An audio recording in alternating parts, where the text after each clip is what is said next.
नमस्कार मित्रांनो, माझे नाव ईश्वरी अशोक बांगर। मी आता 7वी मध्ये शिकत आहे। माझ्या शाळेचे नाव जिल्हा परिषद माध्यमिक शाळा आहे। आमच्या शाळेमध्ये एक उपक्रम राबवण्यात आला होता। त्या उपक्रमांतर्गत मी हे पुस्तक घेतले। या पुस्तकाचे नाव आहे बोधपर गोष्टी। या पुस्तकाचे लेखक आहेत बाबा भांड।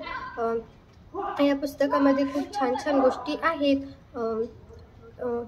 आणि त्या गोष्टीमधून आपल्याला काही ना काही बोध मिळते। या पुस्तकामधील मला एक गोष्ट फार आवडली आहे। ती गोष्ट मी तुम्हाला सांगणार आहे। एक गाव होते। त्या गावामध्ये एक छोटा मुलगा राहत होता। तो मुलगा फार नटखट होता आणि तो खूप खोड्या करत होता। तो शाळेत जातो आणि शाळेतून घरी आल्यावर त्याला त्याच्या घरामध्ये एक मडकं दिसते।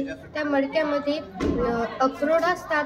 त्याला अक्रोड पाहून त्याच्या तोंडाला पाणी सुटते। पण त्याची आई त्याला म्हणते की तू उद्या शाळेतून आल्यावर मी तुला खायला देते।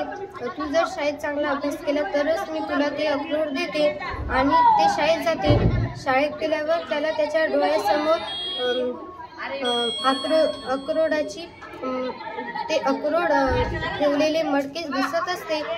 ते शाळा सुटेपर्यंत विचार करते, कोणी माझे अक्रोड खाईल का, कोणी माझ्यासाठी ठेवते का नाही अक्रोड। त्याच्या मनात तोच विचार चालू असतो। तो घरी जातो आणि घराचा दरवाजा त्याला उघडाच दिसतो। तो घरात जातो आणि दरवाजा उघडतो आणि दरवाजात बघतो तर काय, दरवाजा उघडाच असतो आणि त्याच्या पुढेच त्याला अक्रोडाचे मडके ठेवलेले दिसते।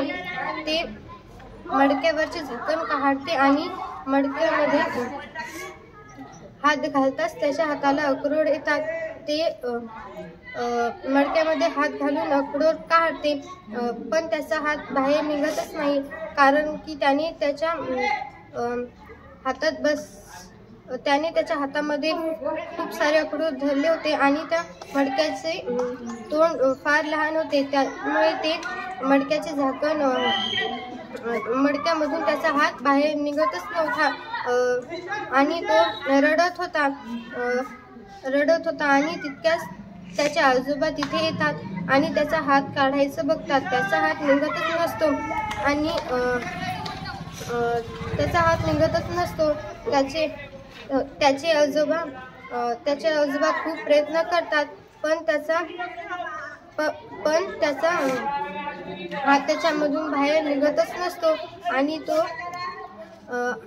त्याचे आजोबा म्हणतात, तू तुझ्या मुठीमध्ये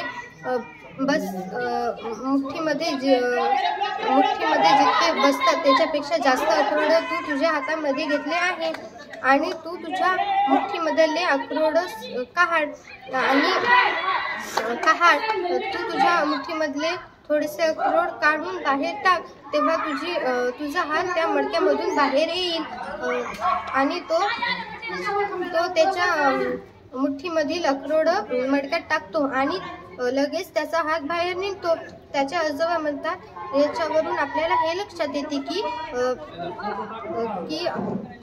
आपल्या जेवढे हातात असते तेवढेच आपण घेतले पाहिजे। शिल्लकचं काहीही घेऊ नसते आणि त्याला ते समजते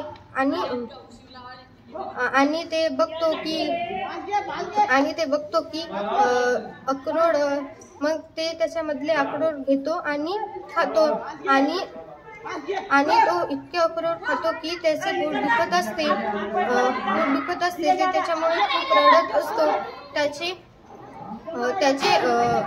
आई बाहेर गावी गेल्यामुळे त्याची आजी त्याला म्हणते की तुला मी म्हटले होते की जेवढे आपल्या हद्दमध्ये असते तेवढेच आपण खाल्ले पाहिजे व ते कार्य तेवढेच केले पाहिजे। तू माझे ऐकले नाहीस। ते म्हणते, आजोबा माझे चुकले, मला तुम्ही म्हणले होते पण मी तुमचे ऐकले नाही। आणि तो दवाखान्यामध्ये जातो आणि तिथून वापस येतो। त्याचे काही वेळाने पोट दुखणे थांबते।